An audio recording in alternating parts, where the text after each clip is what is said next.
لیاقت حسین نے دل میں پختہ عہد کر لیا کہ وہ کبھی بھول کر بھی نابینا بوڑھے یا دیوانے سے ملاقات کا کوئی ذکر کسی کے سامنے کبھی زبان تک نہیں آنے دے گا۔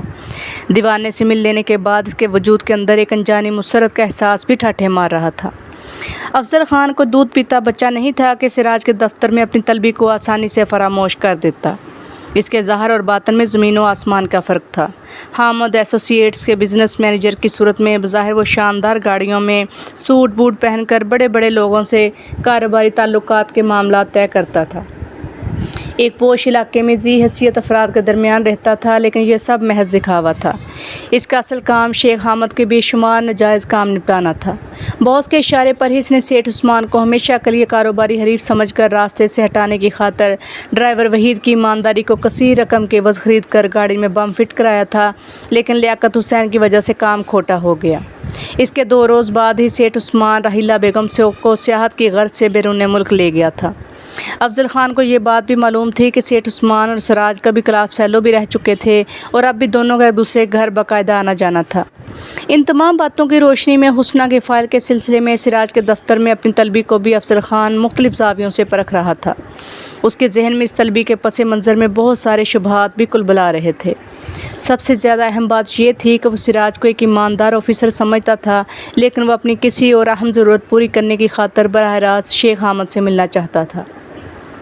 افضل خان کو یہ بات ہضم نہیں ہو سکی۔ اس نے پوچھا بھی تھا کہ جتنی ضرورت ہے وہ پوری کر سکتا تھا، مگر سراج نے انکار کر دیا تھا۔ شیخ حامد سے ملاقات کے سلسلے میں اس نے 1 ہفتے کی مہلت دی تھی۔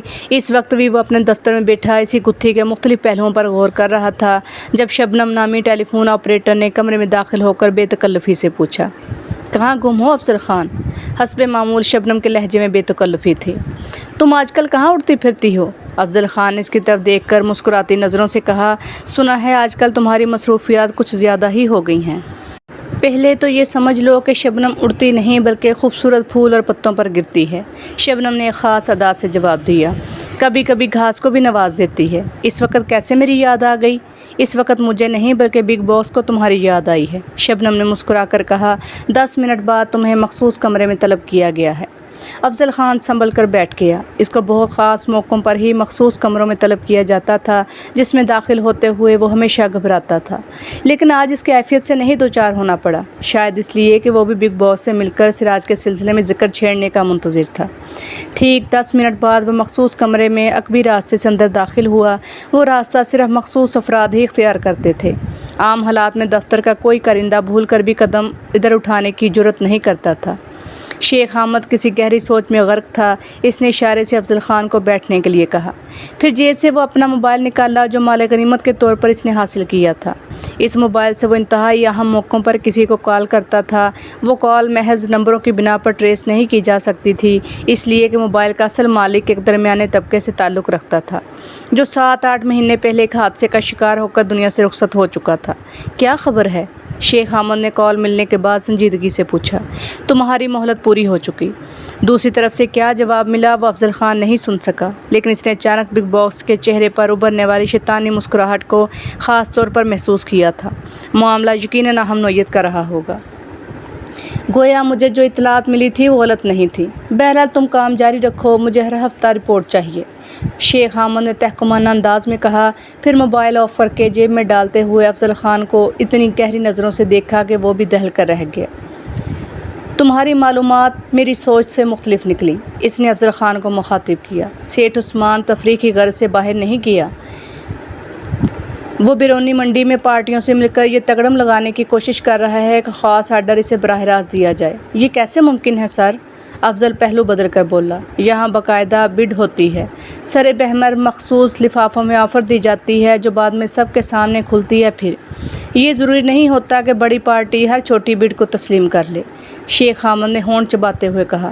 وہ اگر چاہے تو کسی آزمائی ہوئی پارٹی کے بغیر بڈ دیے بھی محض پرانی ساکھ کی بنیادوں پر ڈائریکٹ بھی دے سکتی ہے۔ یہ تاجر کی مرضی پر منحصر ہوتا ہے جس کے خلاف کچھ نہیں کیا جا سکتا، پہلے بھی ایسا ہوتا رہا ہے۔ سمجھ گیا سر۔ پھر یہ بھی سمجھ لو کہ سامنے والا کتنی گہری چال چلنے کی کوشش کر رہا ہے۔ اگر کامیاب ہو گیا تو؟ شیخ حامد نے جان بوجھ کر اپنا جملہ مکمل نہیں کیا۔ نہیں ہونے دوں گا سر۔ کیا سوچا ہے، تخت یا تختہ؟ جواب میں افضل خان نے بھی محتاط انداز اختیار کیا۔ نہیں، شیخ حامد کچھ دیر چھت پر نظر جمائے کسی سوچ میں گم رہا، پھر مسکرا کر بولا، عورت مرد کی سب سے بڑی کمزوری ہوتی ہے، تمہیں بھی اس کا ذاتی تجربہ ہوگا۔ جی سر۔ افضل خان سٹ پٹا کر رہ گیا۔ اس کی واپسی میں میرے حساب سے ابھی 6.5 ہفتے باقی ہیں۔ افضل کو پھر اشارہ کنایہ میں ہدایت ملی، جو بھی قدم اٹھانا سوچ سمجھ کر اٹھانا، میں اس معاملے میں ناکامی برداشت نہیں کروں گا۔ Okay sir. افضل خان نے بغیر دیر لگائے جواب دیا، پھر اس نے اسی بہانے ڈی ایس پی سراج کا معاملہ بھی بڑے عقل مندی سے چھیڑ دیا۔ میں آپ کو ایک اہم اطلاع دینا چاہتا ہوں۔ کہو۔ ڈی ایس پی سراج اور ہمارا متعلقہ شخص ایک دوسرے کے کلاس فیلو رہ چکے ہیں۔ پھر انسان زندگی میں اکثر کسی موڑ پر آ کر مجبوریوں کا شکار ہو جاتا ہے۔ میری اطلاع کے مطابق آج کل سراج صاحب کو کچھ رقم کی ضرورت پیش آ گئی ہے، گویا ان کے قدم بھی ڈگمگا رہے ہیں۔ یہ انفارمیشن تمہیں کسی اور سے ملی ہے یا سراج نے مجھے حسینہ والی فائل کے سلسلے میں بلایا تھا؟ افضل خان سمجھ گیا کہ شیخ حامد کو اپنے لامحدود ذرائع سے اپنے کرندوں کے پل پل کی نقل و حرکت کی اطلاع ملتی رہتی ہے، اس لیے اس نے صاف گوئی سے کام لینا مناسب سمجھا۔ میں نے آپ کو اس سلسلے میں یوں پریشان نہیں کیا کہ ایسے چھوٹے افسروں کو میں خود بھی ڈیل کرنا جانتا ہوں۔ مجھے خوشی ہوئی کہ تمہیں پچھلا سبق یاد رہا۔ شیخ حامد کی پیشانی شکن آلود ہو گئی۔ میں جھوٹ پسند نہیں کرتا اور ایسے لوگوں کو 2-3 بار سے زیادہ مہلت دینے کے بھی خلاف ہوں۔ افضل خان جھرجھری لے کر رہ گیا۔ وہ بگ باس کی وارننگ کو اچھی طرح سمجھ رہا تھا۔ کیا سراج نے تم سے کسی رقم کی ضرورت کی بات کی تھی؟ شیخ حامد نے بدستور سنجیدگی سے پوچھا۔ اس کی پیشانی پر بل جتنی تیزی سے ابھرے تھے اتنے ہی جلد دور بھی ہو گئے۔ یس باس، میں نے اپنی جیب خاص سے اس کی مدد کا عندیہ بھی دیا تھا، لیکن کیا؟ وہ آپ سے ایک ملاقات کا خواہش مند ہے۔ افضل خان نے بڑی خوبصورتی سے بات بنائی۔ ممکن ہے اسے کوئی ایسی مشکل درپیش ہو جس کا حل صرف آپ ہی نکال کر اسے چھٹکارا دلا سکتے ہوں۔ شیخ حامد ایک پل کو خاموش ہوا، پھر سرسراتے لہجے میں بولا، حسنہ کی فائل کا تذکرہ کس طرح درمیان میں آ گیا؟ ہو سکتا ہے کہ سراج نے غلط بیانی سے کام لیا ہو، لیکن اس نے یہی کہا تھا کہ مرنے والی کا کوئی عاشق اس فائل کو دوبارہ زندہ کرانے کی کوشش کر رہا ہے۔ شیخ حامد کے ہونٹوں پر ایک زہریلی مسکراہٹ نمودار ہوئی۔ اس کا باپ بھی اس فائل کو ری اوپن نہیں کرا سکتا۔ میں جانتا ہوں کہ آپ کے مقابلے میں سراج صاحب کی حیثیت کسی چونٹی سے زیادہ نہیں، جسے جب چاہے قدموں تلے 1 منٹ۔ شیخ حامد نے ہاتھ اٹھایا تو افضل خان کی زبان کو بریک لگ گیا۔ شیخ حامد پھر چھت کی طرف دیکھنے لگا، شاید کوئی آخری نتیجہ اخذ کرنا چاہتا تھا۔ کچھ توقف کے بعد اس نے افضل خان کی طرف دیکھا۔ تمہارا کیا مشورہ ہے؟ میں آپ کے مقابلے میں کیا رائے دے سکتا ہوں؟ افضل خان نے انکساری سے کام لیا۔ جو آپ کا حکم ہوگا اسی پر عمل بھی ہوگا، کہیں تو میں اسے بھی جلد بازی نہیں۔ شیخ حامد نے زہر خند لہجے میں جواب دیا، تم اسے جب چاہے یہاں آنے کا کہہ دو، لیکن ظاہر یہی کرنا کہ میں تمہاری خوشامد کے بعد اس ملاقات پر آمادہ ہوں۔ Right sir. شیخ حامد نے انٹرکام اٹھا کر اسپیشل اسسٹنٹ سے اپنا شیڈول معلوم کیا، پھر ریسیور رکھ کر افضل خان سے کہا، کل 4 بجے کا وقت ہے میرے پاس، تم سراج کو لا سکتے ہو تو لے آؤ۔ اوکے باس۔ مخصوص کمرے سے نکل کر افضل خان نے سکون کا سانس لیا۔ پھر اسی دن اس نے ٹیلی فون پر سراج کو اس کی اطلاع بھی دے دی۔ دوسری جانب سے کوئی واضح جواب نہ ملا، لیکن اگلے دن ٹھیک 4 بجے ڈی ایس پی سراج سادہ لباس میں شیخ حامد کے ساتھ اس کے مخصوص کمرے میں موجود تھا۔ افضل خان نے بتایا تھا کہ آپ مجھ سے ملنا چاہتے ہیں۔ شیخ حامد نے چپتے ہوئے انداز میں گفتگو کا آغاز کیا، اور یہ میری خوش قسمتی ہے کہ آپ نے مجھے مایوس نہیں کیا۔ سراج نے بھی انکساری سے جواب دیا، یہ حسنہ اور اس کی کسی کیس فائل کا کیا معاملہ ہے؟ شیخ حامد نے بڑی معصومیت سے پوچھا۔ افضل بتا رہا تھا کہ آپ نے، جی ہاں، سراج نے مسکرا کر جواب دیا، آپ تک پہنچنے کے لیے کوئی نہ کوئی راستہ تو اختیار کرنا تھا۔ اوہ آئی سی، پولیس والا ہتھ کنڈا اکثر کامیاب ہوتا ہے، شیخ حامد نے بے تکلفی سے کہا، پھر دیوار گیر کلاک پر نظر ڈالتے ہوئے بولا، میں آپ کو 20 منٹ اور دے سکتا ہوں، ایک ضروری میٹنگ میں جانا ہے، میں پھر کسی وقت آ جاؤں گا۔ نہیں، اب آ گئے ہیں تو بلا تکلف یہ بھی بتا دیں کہ آپ کو کتنی رقم کی ضرورت ہے جس کی خاطر آپ کو کسی حسنہ کیس کا حوالہ دینا پڑا۔ شیخ حامد نے پھر تجاہل عارفانہ سے کام لیا، میں ہمیشہ سے پولیس والوں سے دوستی رکھنے کا قائل ہوں، آپ کے ایس پی صاحب سے بھی اچھی خاصی سلام دعا ہے، ضرورت تو تقریباً 50,000 کی ہے، لیکن اپنے لیے نہیں۔ سراج اچانک سنجیدہ ہو گیا۔ ایس پی والی بات وہ جان بوجھ کر گول کر گیا۔ میں سمجھا نہیں، اگر آپ کو اپنے لیے ضرورت نہیں تو کسی دوسرے کے لیے؟ میں عرض کرتا ہوں، سراج نے سنبھل کر جواب دیا، دراصل ایک بیوہ کا بیٹا زندگی اور موت کے دوراہے پر کھڑا ہے، اگر اس کا فوری آپریشن نہ ہوا تو وہ بیوہ لاوارث ہو جائے گی۔ اگر یہ بات ہے تو آپ مجھے خدمت کا موقع دیں، میں صرف آپ سے اس کا نام اور ایڈریس دریافت کروں گا، اس کے بعد آپریشن کے جتنے بھی اخراجات ہوں گے وہ میں اپنی جیب خاص سے دوں گا۔ سوری، بات کچھ ایسی ہے کہ میں اس کا نام نہیں لے سکتا۔ ایسی صورت میں تو میں یہی سمجھوں گا کہ ضرورت دراصل آپ ہی کو ہے، یہی سمجھ لیں۔ سراج نے لمبی سانس لی۔ جواب میں شیخ حامد معنی خیز انداز میں مسکرایا، پھر اس نے دراز کھول کر بڑے نوٹوں کی ایک گڈی نکال کر میز پر اس طرح ڈال دی کہ خود سراج بھی حیران رہ گیا۔ گن لیجئے، پورے 1 لاکھ ہیں۔ شیخ حامد نے سراج کے چہرے کے تاثرات بھانپ کر کہا۔ لیکن میں نے تو صرف 50,000، تکلف نہ کریں۔ شیخ حامد نے الفاظ چباتے ہوئے خاص انداز میں کوہنی میز پر ٹیک کر قدرے مدھم آواز میں کہا، دوستوں کا حساب کتاب دل میں ہوتا ہے، میں آپ سے اس حقیر رقم کی واپسی کا مطالبہ بھی نہیں کروں گا، آپ اسے ہماری اور اپنی دوستی کی پہلی قسط سمجھ لیں۔ سراج نے ایک لمحے کو پھر کچھ سوچا، پھر اس نے گڈی کو اٹھا کر ایک نظر غور سے دیکھا، پھر اسے بڑی بے پرواہی سے پتلون کی جیب میں ڈال لیا۔ مجھے آپ سے یہی امید تھی کہ آپ انکار نہیں کریں گے، شیخ حامد پھر معنی خیز لہجے میں بولا۔ مرکزی حکومت کے کچھ دوستوں سے بھی میری دوستی ہے، ان کے ساتھ بھی لین دین کا حساب بغیر کھاتے کے چلتا رہتا ہے۔ آپ کو بھی اگر کبھی مشکل درپیش آ جائے تو میں بھی آپ کے کسی کام آنے سے گریز نہیں کروں گا، کبھی آزما کر دیکھ لیں۔ میں آپ کا مطلب سمجھ رہا ہوں۔ سراج دوبارہ اس طرح انکساری پر اتر آیا جیسے اس 1 لاکھ کی عوض وہ اپنی ایمانداری کا سودا کر رہا ہے۔ میں وعدہ کرتا ہوں کہ آپ کا اور آپ کے ساتھیوں کا خاص خیال رکھوں گا۔ اصول بھی یہی ہے، تالی دونوں ہاتھوں سے بجتی ہے، شیخ حامد نے کہا۔ پھر اٹھتے ہوئے بولا، اب اجازت چاہوں گا سر، اور ہاں ایک بار واقفیت ہو گئی ہے تو اب آتے جاتے رہیے گا، سر کے بال لاؤں گا۔ سراج بھی اٹھ گیا، پھر بڑی گرم جوشی سے ہاتھ ملا کر الٹے قدموں واپس چلا گیا۔ شیخ حامد نے اس کے جاتے ہی سیدھا ہاتھ دراز میں ڈال کر ان دونوں سوئچ کو آف کر دیا جو سراج کے کمرے میں داخل ہونے سے قبل اور رخصت ہوتے وقت کی تمام گفتگو اور مووی بھی بنانے کا کام انجام دے رہے تھے۔ سراج کے باہر نکلتے ہی اس کے ہونٹوں کی زہریلی مسکراہٹ پھیل کر مزید گہری ہوتی چلی گئی۔ اس بات کا شبہ بھی نہ ہو سکا کہ سراج کی قمیض کی دونوں آستینوں پر لگے گولڈن کف لنکس اور قمیض میں لگے گولڈن بٹن کے اندر آواز ریکارڈ کرنے اور مووی بنانے کے انتہائی حساس لینسز کے ذریعے تیار ہونے والی ٹیپس سراج کی پتلون کی علیحدہ جیبوں میں محفوظ ہو چکے تھے۔ اس رات تقریباً 2 بجے سراج حسب پروگرام ڈی آئی جی علیم احمد کی رہائش گاہ پر موجود تھا۔ اس کام کے لیے اس نے اپنی گاڑی کی بجائے ایک دوست کی ون وین کا استعمال کیا تھا۔ علیم احمد نے ٹیپ کی گئی گفتگو اور تیار شدہ مووی کو اپنے چھوٹے پروجیکٹر کے ذریعے بڑی توجہ سے دیکھا، پھر خاصی دیر خاموشی سے مختلف پہلوؤں پر غور و خوض کرنے کے بعد بے حد سنجیدگی سے کہا، تم نے ایک ایسی حیرت انگیز جرت سے یہ کام انجام دیا ہے کہ مجھے ابھی تک یقین نہیں آ رہا۔ شیر کی کچھار میں گھس کر اسے گولی مار دینا اور بات ہے، لیکن جال کے ذریعے قابو کرنا ایک خطرناک عمل ہے۔ میں ایک بات اور عرض کرنا چاہوں گا، سراج نے بات جاری رکھی۔ مجھے یقین ہے کہ شیخ حامد جیسا چال باز اور خطرناک مگرمچھ بھی مجھ سے ملا ہوگا تو وہ بھی کچھ سوچ کر کسی پلان کے تحت ملا ہوگا، خاص طور پر ایسی صورت میں جب کہ میرے ایس پی صاحب اس کی جیب میں پڑے ہیں۔ مجھے اس کا علم ہے، علیم احمد قسمسا کر بولے۔ صرف وہی نہیں بلکہ ہمارے اور بھی بہت سے اہم افسران ان سے ماہانہ بھتہ وصول کر رہے ہیں۔ لیکن تم کیا کہنا چاہ رہے تھے؟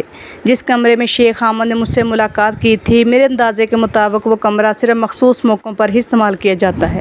سراج پہلو بدل کر بولا، میری چھٹی حس بتا رہی ہے کہ وہاں بھی گفتگو ٹیپ کرنے اور مووی تیار کرنے کا کہیں نہ کہیں کو خفیہ سسٹم ضرور موجود ہوگا۔ یقیناً ایسا ہی ہوگا، علیم احمد نے تائید کی۔ 50 کی بجائے 1 لاکھ دینا اور واپس نہ لینے والی بات کے علاوہ بھی اس کی باتوں میں ایسے اشارے موجود ہیں جن سے بظاہر یہی اندازہ ہوتا ہے کہ وہ تمہاری خدمات خریدنے کی خاطر سودے بازی کر رہا ہے، مگر تم مطمئن رہو میں اب بھی تمہارا ایک گواہ موجود ہوں۔ اسی یقین کی وجہ سے میں نے اپنے اس ٹریپ پلان پر عمل کرنے سے پیشتر آپ سے مشورہ کرنا ضروری سمجھا تھا۔ تم نے دور اندیشی کا ثبوت دیا تھا، اب میرا ایک مشورہ اور ہے، آپ حکم دیں سر۔ ان دونوں کے ایک کیسٹ تم مجھے بھی فراہم کر دو، ایک سیٹ اپنے پاس رکھنا تاکہ ہم دونوں میں سے اگر کوئی ایک فریق کم ہو جائے تو دوسرا موجود رہے۔ کیسٹ کے ساتھ ہی تم نے جس ارادے سے یہ نیک کام کیا ہے اس کی باقاعدہ تحریری رپورٹ بھی اپنے دستخط کے ساتھ ٹاپ کانفیڈینشیل اور سیکرٹ لکھ کر مجھے دے دینا، وہی تمہاری ایمانداری اور صلاحیتوں کا ثبوت ہوگا۔ میں نے بھی یہی سوچا تھا سر، لیکن 1 لاکھ کی رقم کہاں رکھی جائے گی؟ سراج نے پوچھا۔ اسے میرے پاس چھوڑ دو، میں اس کے ایک نوٹ کی کاپی ذاتی طور پر فوٹو اسٹیٹ کر کے اپنے دستخط اور سرکاری مہر کے ساتھ محفوظ کر دوں گا، جس کی نقل تمہیں بھی دے دوں گا تاکہ بوقت ضرورت کام آ سکے۔ رہا رقم کا معاملہ تو میں اسے بھی اپنے خفیہ ریمارکس کے ساتھ کسی ایماندار اور واقف کار کے لاکر میں محفوظ کرا دوں گا۔ اس کام کی اطلاع بھی تمہیں خاص اور ٹاپ سیکرٹ آفیشیل لیٹر کی صورت میں مل جائے گی۔ میں آپ کا بے حد شکر گزار ہوں سر، ایک بات کا خیال رکھنا، علی محمد نے دوستانہ انداز میں تاکید کی۔ جب تک میں نہ کہوں فی الحال مجھ سے ملاقات سے گریز کرنا۔ ایک سیکرٹ اور ان لسٹڈ موبائل نمبر دے رہا ہوں، اسے بھی انتہائی ضرورت کے وقت استعمال کرنا۔ 3:30 بجے رات کو جب سراج واپسی کے لیے روانہ ہوا تو خود کو بہت ہلکا پھلکا محسوس کر رہا تھا۔ کئی بار اس نے پشت کے دروازے میں لگے چوکور رنگین شیشے سے جھانک کر جائزہ لیا۔ عقب میں دور دور تک سڑک سنسان پڑی تھی، تعاقب میں کوئی بھی نظر نہ آیا۔ جس رات فرحین نے قبرستان میں ایک شخص کو ننگا ناچتے دیکھا تھا، اسی رات سے اس کا سارا سکون برباد ہو گیا تھا۔ شاید وہ ایک وفادار بیوی ہونے کے ناطے شوہر کو کبھی اس جنجال کی خبر نہ دیتی۔ ذاتی طور پر بھی وہ بحالت مجبوری قبرستان کے قریب رہنے پر مجبور ہو گئی تھی۔ سر چھپانے کے لیے کوئی نہ کوئی چھت تو درکار تھی۔ ویسے بھی اس نے یہی سن رکھا تھا کہ پرانے قبرستانوں کو بدروحیں، بھوت پریت کے علاوہ جرائم پیشہ افراد بھی اپنا مسکن بنا لیتے ہیں۔ اس رات شاید گل خان یا زرینہ نے بھی کھڑکی سے وہ سب کچھ دیکھ لیا تھا جو فرحین دیکھ چکی تھی۔ فرحین نے دور اندیشی سے کام لیا شوہر کو کھانا دینے کے بعد، لیکن لیاقت ہمیشہ کی طرح کچھ اس طرح مہربان ہوا کہ اچانک گل نے اسے باہر سے آواز دی۔ نورین، گل خان، لیاقت حسین کے درمیان جو گفتگو ہوئی اب وہ فرحین کے دل میں اٹھتے بیٹھتے کانٹوں کی طرح چبھتی رہتی۔ 3 روز سے وہ سوتے سوتے اچانک اٹھ کر بیٹھ جاتی۔ اسے خواب میں قبرستان کا وہ منظر دکھائی دیتا، کہیں دور سے آنے والی ایک آواز اس کے کانوں میں ابھرتی تو وہ مضطرب ہو کر جاگ جاتی۔ ساری رات لیاقت کے قریب لیٹی اسے پیار بھری نظروں سے دیکھتی رہتی۔ اس وقت بھی وہ اور فرحین باہر سائباں میں تخت پر بیٹھی ادھر ادھر کی باتوں میں مصروف تھیں۔ گل خان لیاقت حسین کو لے کر کے بزرگ کے پاس گیا ہوا تھا۔ خدا کرے لیاقت بھائی کامیاب ہو جائے، زرینہ نے صدقے دل سے کہا، ورنہ گل خان یہی بتاتا ہے کہ ادھر ہٹے کٹے قسم کے غلط لوگوں نے غریب بزرگ کو آمدنی کا دھندا بنا لیا ہے۔ نمبر کے ذریعے 10 آدمیوں کو اندر جانے کی اجازت ہوتی ہے، اس کے علاوہ 10-15 ایسے افراد کو بھی اجازت مل جاتی ہے جو بدماشوں کی مٹھیاں گرم کرتے ہیں۔ سچ کہہ رہی ہے؟ فرحین نے حیرت کا اظہار کیا۔ اپنی طرف تو ایسا نہیں ہوتا۔ ادھر کا بات الگ تھا فرحین، لیکن ادھر سارا غلط کام پیسوں سے 1 منٹ میں چور دروازے سے ہو جاتا ہے۔ جو لوگ سیدھا اور قانونی طریقے اختیار کرتے ہیں وہ بار بار دھکے کھانے کے بعد بھی کامیاب نہیں ہوتے۔ ہو سکتا ہے کہ اپنے لیاقت کے ساتھ کوئی معجزہ ہو جائے اور بزرگ بابا سے اس کی ملاقات ہو جائے۔ فرحین نے دل سے دعا کی۔ کچھ دیر یہی موضوع زیر بحث رہا۔ اس کے بعد زرینہ نے کسمسا کر کہا، ویسے اس روز لیاقت بھائی نے جو کیا اچھا نہیں کیا، میں سمجھی نہیں۔ ادھر 1-2 بار پہلے بھی سفلی کرنے والے آتے رہتے ہیں، کئی واقعات مجھے معلوم بھی ہیں جنہیں سوچتی ہوں تو آج بھی دل دھک دھک کرنے لگتا ہے۔ ہوا کیا تھا؟ فرحین نے بے چینی سے سوال کیا۔ تفصیل سنانے کی ہمت نہیں میرے اندر، لیکن اتنا بتا سکتی ہوں کہ جس نے بھی ان گندے عمل کے بیچ ٹانگ پھنسائی اس کا انجام خطرناک ہی ہوا۔ عائشہ نامی خوبصورت دلہن تو آج بھی مجھے یاد ہے، زرینہ جھرجھری لے کر بولی۔ نئی دلہن بن کر اس علاقے میں آئی تھی، اس کا مرد کسی ٹھیکیدار کے ہاں ملازم تھا۔ دونوں بڑے خوش رہتے تھے۔ عائشہ نے مجھے بتایا تھا کہ اس نے اپنی پسند کی شادی کی ہے، ورنہ گھر والوں کے علاوہ کچھ ایسے قریبی رشتہ دار بھی مخالفت کر رہے تھے جو عائشہ کا رشتہ اپنے بیٹے کے لیے مانگ رہے تھے۔ مایوس ہونے کے بعد ان کم بختوں کے دل میں شیطان نے انتقام کی آگ بھڑکا دی۔ لڑکے نے کسی یار دوست کے کہنے پر ایک ایسے شخص سے ملاقات کی جو گندا عمل کرتا تھا۔ عائشہ اور اس کا مرد ان باتوں سے بے خبر اچھی زندگی بسر کر رہے تھے، لیکن 2 مہینے کے بعد جو کچھ ہوا اس نے پورے علاقے کو سوگوار کر دیا۔ 2 روز تک تو گل خان نے بھی گھر میں چولہا نہیں جلنے دیا۔ ایمان سے کہتی ہوں کہ وہ بہت پیاری اور معصوم لڑکی تھی، لیکن اس کا اور اس کے جوان شوہر کا جو انجام ہوا اسے یاد کر کے آج بھی دل کانپ اٹھتا ہے۔ ہوا کیا تھا؟ فرحین نے دھڑکتے دل سے پوچھا۔ زرینہ کچھ دیر چپ رہی، پھر اداس لہجے میں بولی، اس روز عید کا دن تھا، سب لوگ نماز پڑھ کر لوٹے تھے، گلی میں سارے مرد ایک دوسرے سے گلے مل رہے تھے جب عائشہ کے مرد کو اچانک خون کا الٹی ہوا اور وہ غریب سب کے سامنے تڑپ تڑپ کر اللہ کو پیارا ہو گیا۔ عائشہ کو اس وقت کسی بات کا ہوش نہیں رہا، وہ اپنے خوبصورت لباس میں ہی چیخ مارتی باہر نکل آئی، خون میں لت پت بے جان شوہر کی لاش سے لپٹ کر بیان کر رہی تھی کہ پھر کسی حرام کے تخم نے شیطانی جنتر منتر پڑھ کر پھونک دیا۔ عائشہ ابھی شوہر سے لپٹی دھاڑے مار مار کر رو رہی تھی جب خدا جانے کہاں سے نیلی آگ کا شعلہ بلند ہوا جس نے مرنے والے کے ساتھ عائشہ کو بھی اپنی لپیٹ میں لے لیا۔ باقی لوگ چیخیں مارتے دور ہو گئے، پورے علاقے میں ایک وحشت پھیل گئی تھی۔ پھر ان دونوں کی لاشیں جل کر اس طرح آپس میں گڈ مڈ ہو گئیں کہ انہیں ہلاک کرنا بھی ممکن نہ رہا۔ بزرگوں کے مشورے پر دونوں کو جیسے تیسے دفنا دیا گیا۔ فرحین کو ایسے لگ رہا تھا جیسے اس کی سانس سینے کے اندر ہی گھٹ کر رہ جائے گی۔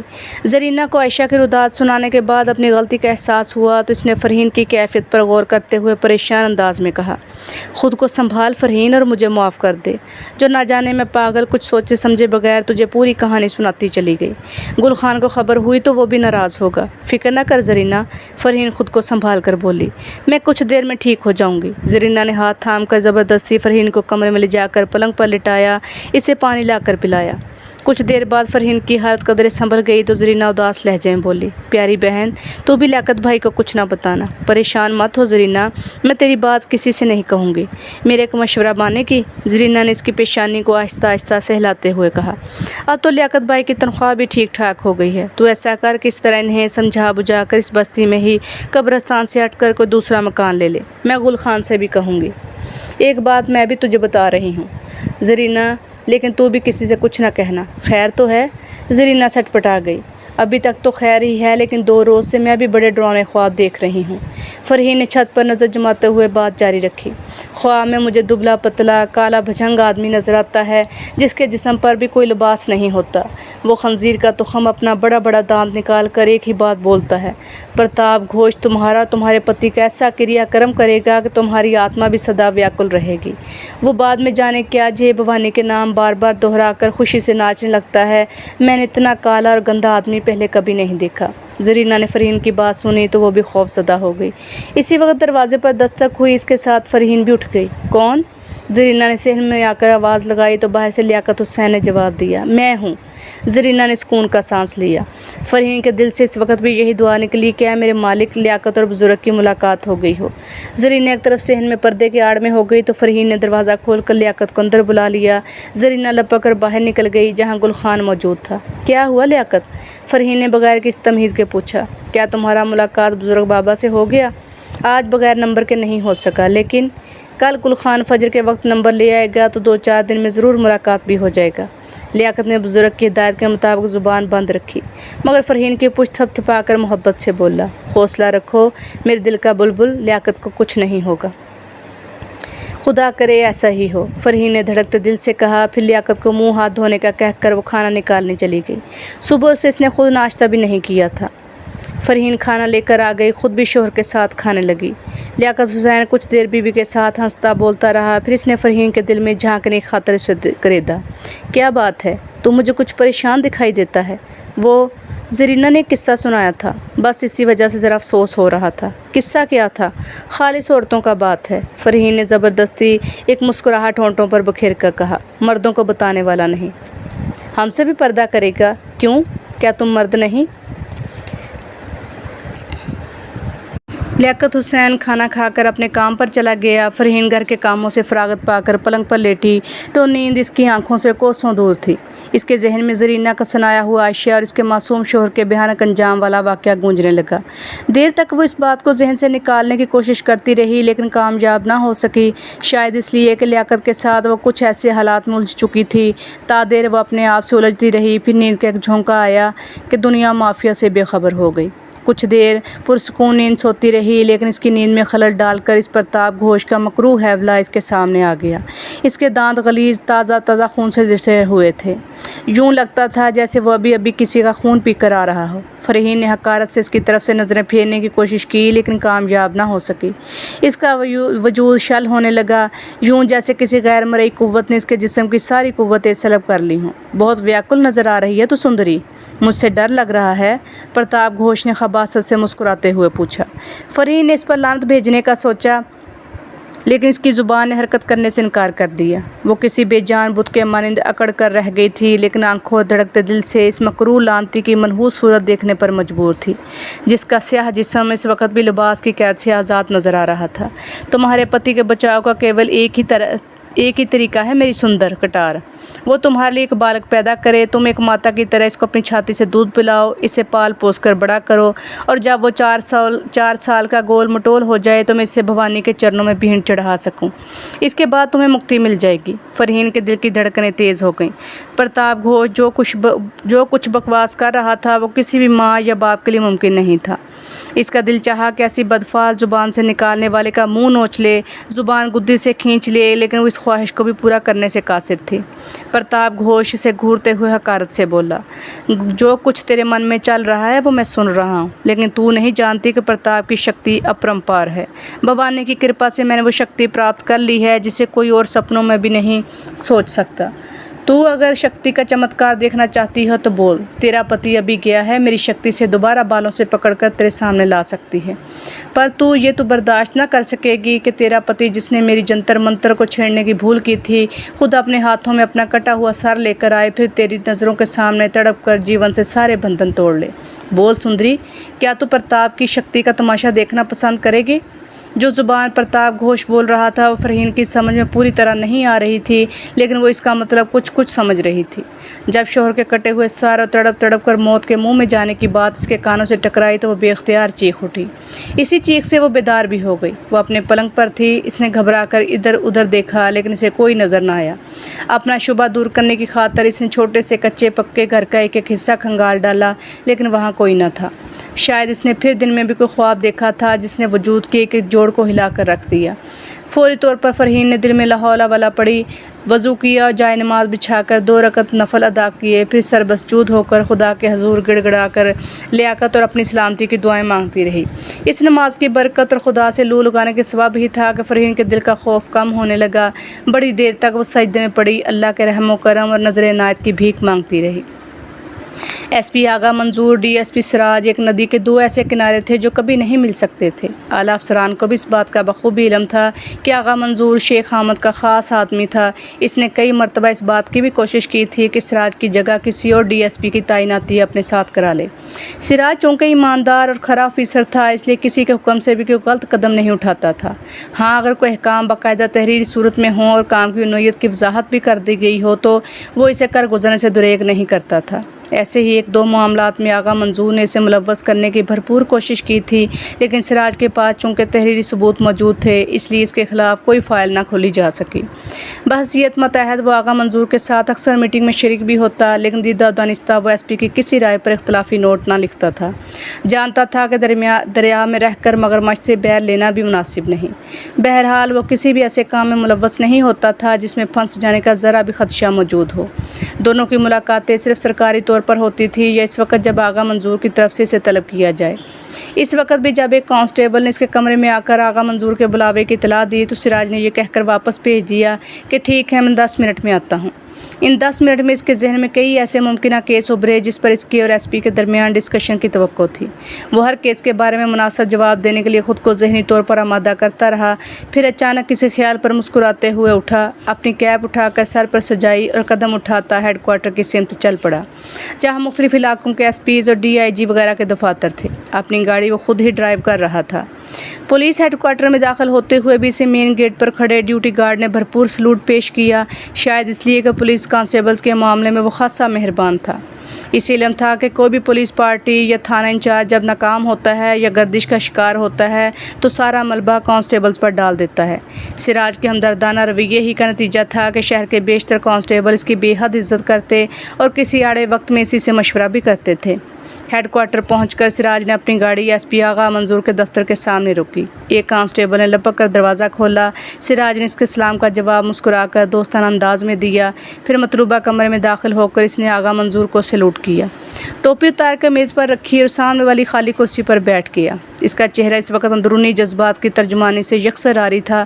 دونوں کمرے میں تنہا ہی تھے۔ کچھ دیر رسمی گفتگو کے بعد آغا منظور نے کہا، میں خاص فائل آپ کو مارک کرنا چاہتا ہوں، سوچا کہ اگر آپ سے مشورہ کر لوں تو زیادہ مناسب ہوگا۔ ایس پی کے لب و لہجے میں کچھ عجیب سا سسپینس تھا جس سراج نے خاص طور پر محسوس کیا۔ آپ مجھے بغیر مشورے کے بھی کوئی فائل مارک کر سکتے ہیں؟ سراج نے مسکرا کر محتاط لہجہ اختیار کیا۔ میں آپ کے ہر تحریری آرڈر پر عمل کرنے کا پابند ہوں۔ یہ فائل ذرا دوسری نوعیت کی ہے، آغا منظور نے ہونٹ چباتے ہوئے کہا۔ یہ سمجھ لیں کہ اس کا کچھ تعلق مجھ سے بھی رہا ہے۔ احکامات پر عمل کرنے کا مسئلہ تو میں آپ کو دوست زیادہ اور ماتحت کم سمجھتا ہوں۔ آخری جملہ خاص طور پر ایک خاص انداز میں کہا گیا۔ یہ آپ کی محبت ہے، سراج نے انکساری سے جواب دیا۔ آپ نے پچھلے دنوں غالباً افضل خان کو کسی وجہ سے دفتر کا طلب کیا تھا۔ جی ہاں، سراج مختصراً جواب دینے کے بعد سنبھل کر بیٹھ گیا۔ اس کے بعد آپ شاید شیخ حامد سے بھی اس کے دفتر جا کر ملے تھے؟ جی ہاں، اس نے پھر اقرار کیا۔ مسٹر سراج، آپ کے علاوہ دوسرے افسران بھی اس بات سے ضرور واقف ہوں گے کہ شیخ حامد سے میرے دوستانہ مراسم ہیں۔ آج کے دور میں کسی بڑے آدمی سے دوستی قائم رکھنا وقت کی ضرورت ہے اور قانوناً جرم بھی نہیں۔ میں آپ سے متفق ہوں سر، سراج نے بھی مصلحتاً سنبھل کر کہا، اس لیے میں نے بھی آپ کے نقشے قدم پر چلنے کی کوشش کی ہے۔ آغا منظور سراج کے ذو معنی جملے پر چونکا، پھر سنجیدگی سے اصل موضوع کی طرف آ گیا۔ آپ نے غالباً میڈم روبی کا نام ضرور سنا ہوگا؟ جی ہاں، سراج نے دلچسپی لیتے ہوئے جواب دیا۔ میری اطلاع کے مطابق وہ ایک کروڑ پتی بیوہ ہے۔ شوہر کی زندگی میں وہ خاصی محتاط زندگی گزارنے کی عادی تھی، لیکن اس کے بعد سراج نے اپنا جملہ دیدہ دانستہ نامکمل چھوڑ دیا۔ آپ جو بات کہتے کہتے رک گئے وہ میں بھی جانتا ہوں۔ ایس پی آغا منظور نے سنجیدگی سے کہا، اب وہ بے حد ماڈرن اور آزاد خیال ہو گئی ہے۔ میرا بھی یہی خیال ہے۔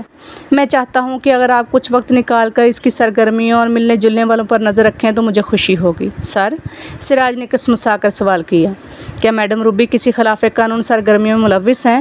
میں یقین سے کچھ نہیں کہہ سکتا، لیکن آغا منظور خاموش ہو گیا۔ پھر کچھ دیر توقف سے بولا، سنا ہے ادھر کچھ دنوں سے وہ رینبو کلب میں بھی نظر آ رہی ہیں۔